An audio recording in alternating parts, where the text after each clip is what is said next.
I'm Dr. Steve Muscal, and here I have with me my daughter, Lily Muscal, MPH. Well, you put your initials next at the end of your name. I'm actually technically PhD, but I'm still a doc. Yeah. And I've done a ton of research over the years in a lot of different areas. And part of my newsletter and podcast is to start conveying some of those things that I've learned over the years. I did a fair amount of work in artificial intelligence and biochemistry and molecular biology. My PhD's in chemistry. I'm an engineering background with computer science, and so I have a lot of these different fields, and I've just learned a lot over the years, but I continue to research, and I do a lot of these N of 1 experiments on myself, and this is one of the reasons I like to convey some of these things to others so they might learn from them.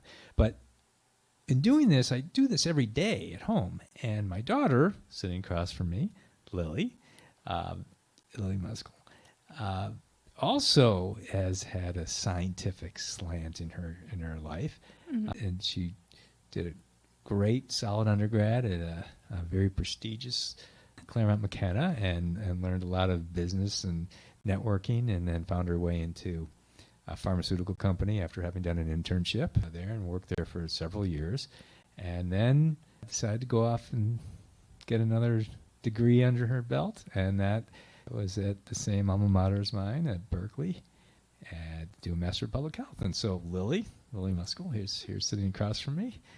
Welcome. Thank you.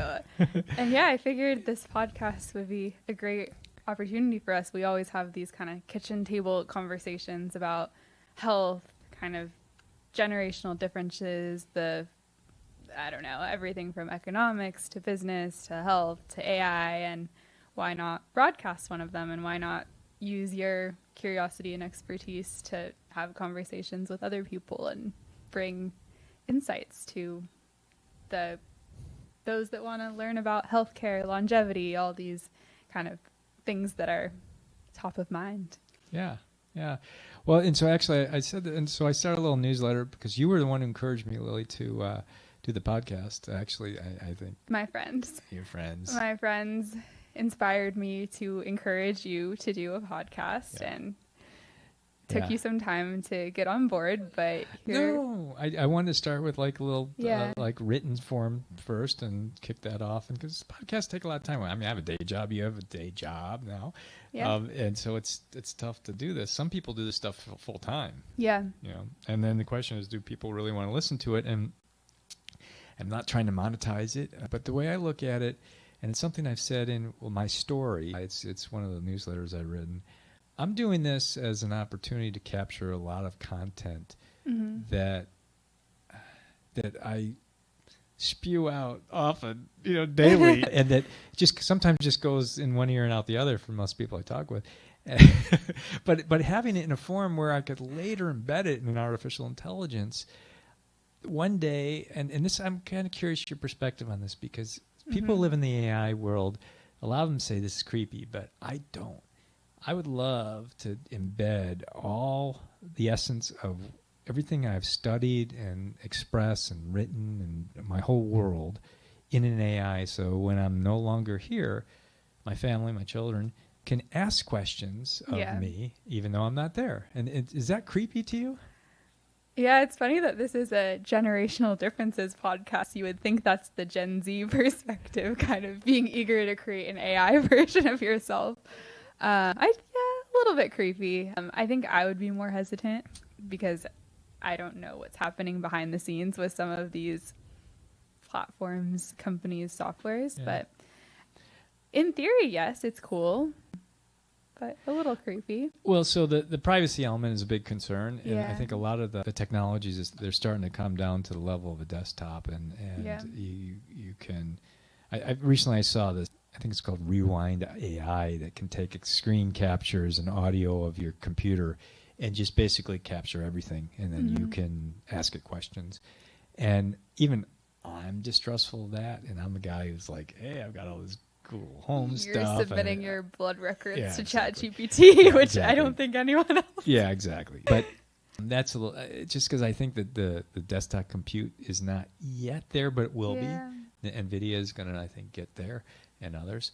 But I think the privacy will be less of a concern as more people do it, because it's a matter of like needle in the haystack. Who's going to care that when you've got literally hundreds of millions of people doing this stuff? Yeah. I don't think people are going to get taken advantage of in the same way. I'm more worried about disinformation and manipulation and things like that. But I remember presenting my dad saying, I want to make an AI dad.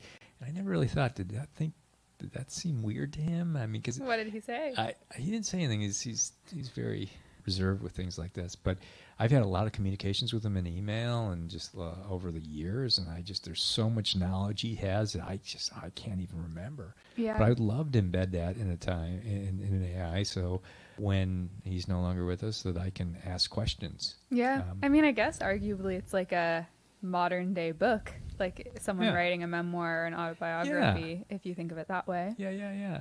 I think a lot of people get hung up on the that emotional bonding thing. You're like, and it's like, well, look, I'm near Asperger type. It's like, what emotional bond is there? There's not. It's like just the facts, ma'am. Where's the beef, right? Gosh. But I'm pulling all these 1980s things. Just the facts, ma'am, and where's the beef? You probably don't know what those are. Those are No. those are like commercials and TV shows. But no, it's that's why I'm not creeped out by it. But other people are. Yeah. But I think it's going to be. AI's been already in our lives, and people haven't recognized it. But when you start to see things like the Apple Intelligence and others that become on your on your phone, that you just become relying on. Mm-hmm. And I don't know where I'm going to place this when I splice things together, but just like my 8 sleep point, when it's not there, there's nothing more painful than having something and then losing it. Yeah. So. I mean, can you imagine people having to go to a typewriter and type out like letters? You're laughing, but it's like. Yeah, no, I mean, it sounds, I don't know, like a walk down memory lane. It could be a fun Saturday like wine and paint activity. Right, but that's the point. You've just become so reliant on it. And in the point where people actually don't even like typing anymore. They just like voice to text kind of thing. Yeah.